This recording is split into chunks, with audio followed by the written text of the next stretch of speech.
And now, the recipient of this year's Outstanding Community Service Award, Marcus Delaney. Applause filled the Royal Veterinary College auditorium as Marcus, dressed in a suit that still felt foreign against his skin, approached the podium. The past 18 months had reshaped him as completely as the tattoo removal that had erased the skull from his forearm. 2 years ago, Marcus began, his voice steady despite his nerves. I was a different person, angry, destructive. Then I made the worst mistake of my life. The audience hushed. Everyone knew the story.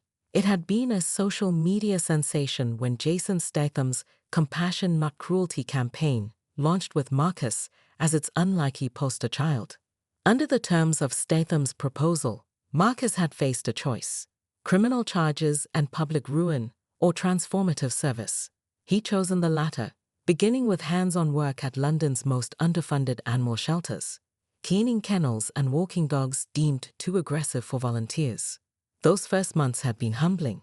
The shelter staff treated him with open contempt, and the scarred pit bull he was assigned, a fighting dog rescued from an underground ring, seemed to sense the darkness in him. But something unexpected happened on their daily walks through London's dreary winter: mutual rehabilitation. The dog, ironically named Gentle, began responding to Marcus's care, while Marcus found his anger dissolving with each tail wag and trusting glance. Today, Marcus continued at the podium. Our rehabilitation program has paired over 300 former fighting dogs with at-risk youth. These kids, like I was, are angry at the world. The dogs, like Gentle here, he gestured to the pit bull sitting proudly beside him wearing a service dog vest, are looking for someone to trust again. In the audience, Jason Statham sat anonymously in the back row. Their arrangement had evolved from punishment to mentorship over monthly check-ins that became increasingly less adversarial. Statham had connected Marcus with documentary filmmakers, resulting in Second Chances, which had just been nominated for a BAFTA. After the ceremony, as Marcus loaded Gentle into the van emblazoned with Pause for Change, the non-profit he'd founded with seed money from Statham's foundation, he spotted the actor and his security handler walking the fully recovered huskies. They look good, Marcus acknowledged, maintaining a respectful distance. They are excellent judges of character, Statham replied, unclipping the leads. The huskies approached Marcus cautiously before Zeus, the one he'd kicked first, sniffed his hand and allowed a gentle pat. I still don't forgive myself, Marcus admitted. You're not supposed to, Statham said simply. You're supposed to do better. And you are.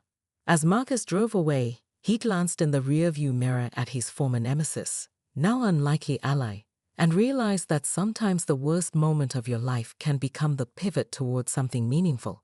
The angry young man on that motorcycle seemed like someone else entirely, a ghost exorcised not through revenge, but through something far more powerful: purpose. Marcus Delaney gunned his custom Harley's engine, relishing the way pedestrians flinched at the thunderous roar. Rain-slicked London streets reflected neon signs as he weaved through traffic, the skull emblem on his leather jacket catching light between shadows. Marcus wasn't just any delivery driver, he was the nightmare of Kensington's posh residents, a working-class rebel with a chip on his shoulder the size of Big Ben. His phone buzzed with another delivery notification, but Marcus ignored it. He'd spotted something far more entertaining: 2 magnificent Siberian huskies, with ice-blue eyes playing by Holland Park's ornate fountain. Their fur, pristine white and charcoal gray, practically screamed expensive. Even more irritating was their handler, a silver-haired gentleman in what Marcus recognized as a 500-pound Burberry flat cap, absorbed in the Financial Times. Rich people and their bloody show dogs, Marcus muttered, cutting his engine and dismounting. He'd had a crap day, 3 measly tips, and a punctured tire. Someone was going to pay. The huskies sensed him approaching and paused their play, ears perked forward. The larger one, protective, positioned itself between Marcus and the smaller dog. Aren't you a tough guy? Marcus sneered, suddenly kicking out. His steel-toed boot connected with the larger dog's ribs, sending it sprawling with a pained yelp that echoed across the park.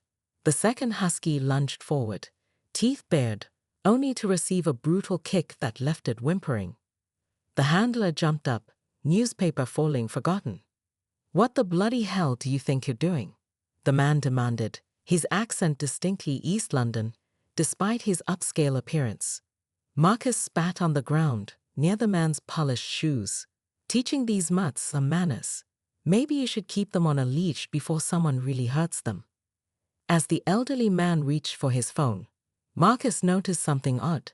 The handler's weathered hands bore the distinctive calluses of someone familiar with combat. Marcus hesitated but shrugged it off, revving his motorcycle back to life.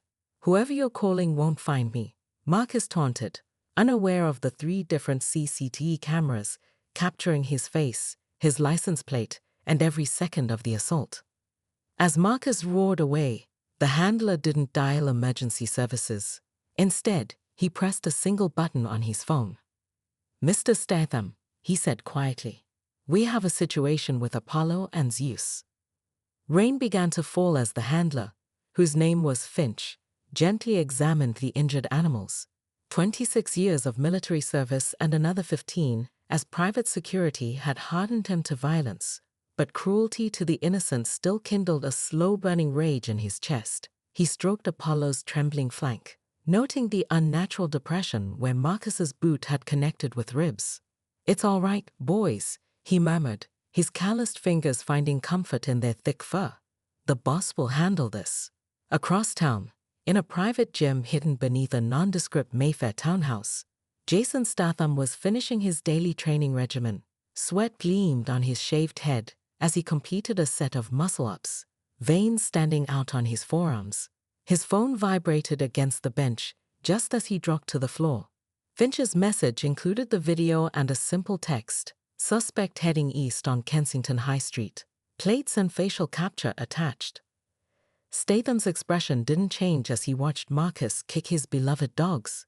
Only the tightening of his jaw betrayed any emotion. He'd rescued the Huskies 3 years ago from a fighting ring in Eastern Europe while filming on location. The dogs, bred for their aggressive appearance but too gentle for fighting, had been scheduled for execution before Statham intervened. "Lisa," he called to his assistant, who was typing on a laptop nearby, "get me everything on this man. Everything." Marcus, meanwhile, was feeling invincible as he cut through back alleys and side streets. The thrill of intimidation still coursed through his veins, a cheap high that temporarily masked the emptiness inside. He'd grown up in the shadows of wealth, delivering packages to homes worth more than he'd earned in 10 lifetimes. Each kick at those dogs had felt like striking back at a world that had kept its boot on his neck. His phone pinged with a delivery notification, a rush order to a penthouse in Belgravia. Good money if he hurried.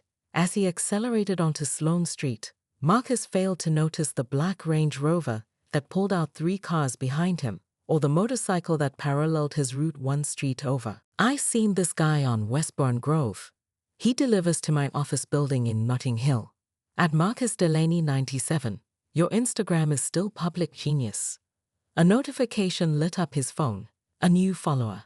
The profile picture showed the elderly handler, his bio simply reading "Personal Security, Retired Royal Marines." A direct message followed immediately. "Mr. Statham appreciates the return of his jacket, the one you're wearing in the video." Marcus's heart nearly stopped. He hadn't worn the jacket since the incident. It was hanging in his closet. He rushed to check, flinging open the door to find an empty hanger and a business card pinned where the jacket should have been. "Consider this a professional courtesy. There won't be another." 5 sleepless nights transformed Marcus into a hollow-eyed wreck. He jumped at shadows, abandoned his delivery job, and subsisted on dwindling supplies of instant noodles and whiskey. His phone rang constantly: journalists, angry animal lovers, and worse, silent calls where he could hear breathing, but nothing else. The hallway outside his flat occasionally creaked with footsteps that stopped directly at his door, only to retreat minutes later. Twice he found dog treats on his welcome mat, a message he understood all too clearly. By day 6, starvation drove him out. At 4:30 am, Marcus crept to the 24-hour Tesco Express 3 blocks away, hood pulled low over his face. The fluorescent lights made his bloodshot eyes water as he filled a basket with ready meals and energy drinks. "That'll be £43.76, the cashier said without looking up. As Marcus fumbled for his wallet, a gravelly voice behind him offered, "Let me get that." Jason Statham stood there, not in Hollywood attire, but simple black track pants and a fitted gray Henley that couldn't hide his muscular physique. Next to him, the elderly handler from the park observed with military stillness. "Mr. Delaney," Statham said, his tone conversational yet somehow more menacing for its calmness. "I've been waiting to meet you." Marcus backed away, knocking over a display of chocolate bars. "Look, it was stupid, I know." "Was it stupid?" Statham interrupted, stepping forward as Marcus retreated. "Or was it cruel? Because there's a difference." The store's security camera pivoted silently to follow them. "Those dogs," Statham continued, "were therapy animals being trained for children with PTSD. Apollo has 3 cracked ribs. Zeus needed stitches." "I didn't know," Marcus stammered. "Would it matter if they were strays?" Statham challenged, his eyes never leaving Marcus's face. "Does the value of the animal determine whether it deserves kindness?" The cashier, now fully aware of the unfolding drama, surreptitiously began recording with her phone. "I'll pay for their treatment," Marcus pleaded. "Anything." Statham smiled, a predator's smile that never reached his eyes. "Oh, I know you will, but first, let me show you something." He nodded to the handler, who produced a tablet displaying a split screen. On one side, Marcus's mother's house, on the other, his sister's university dorm. "I wouldn't actually harm your family," Statham clarified. "I'm not like you. But I want you to understand how it feels, to know someone could hurt what you love at any moment." Marcus slid down against the refrigerated section, legs giving out. "Here's my proposal." As darkness fell over London, Marcus remained oblivious to the machinery, now in motion around him. He parked his Harley outside the Broken Spoke, his regular Thursday haunt, unaware that tonight's drinking would be the last normal moment he'd experience for a very long time. "Another round for the house," Marcus announced at the Broken Spoke, flush with cash after a surprisingly good day of deliveries. The dingy bar erupted in cheers, patrons raising glasses to their suddenly generous friend. "You're in a good mood," observed Liam, the bartender, sliding another pint toward Marcus. "Rob a bank." "Just feeling lucky," Marcus grinned, not mentioning how he'd skimmed from his delivery payments. Life was looking up, until the television above the bar switched to entertainment news. Action star Jason Statham has posted security footage of an animal cruelty incident involving his beloved huskies, the reporter announced. The actor is offering a substantial reward for information about this man. The screen filled with crystal-clear footage of Marcus kicking the dogs. The bar fell silent, all eyes swiveling between the television and Marcus, whose face had drained of color. "That's not," Marcus started, but his distinctive skull jacket and mohawk were unmistakable. His phone pinged with a notification, an Instagram tag. Someone had already identified him in the comments of Statham's post, which had amassed 3 million views in 2 hours. Worse, the post included details. Rides a 2018 Harley-Davidson Street Bob. Delivers for Speed Meal. Frequents Kensington area. "You're dead meat," whispered a patron who'd been friendly minutes before. "Statham does his own stunts, you know. Hand-to-hand combat expert. Former competitive diver. Could snap you like a twig." Marcus fled the bar, paranoia mounting with each passing car. At home, he triple-locked his door and frantically scrolled through comments.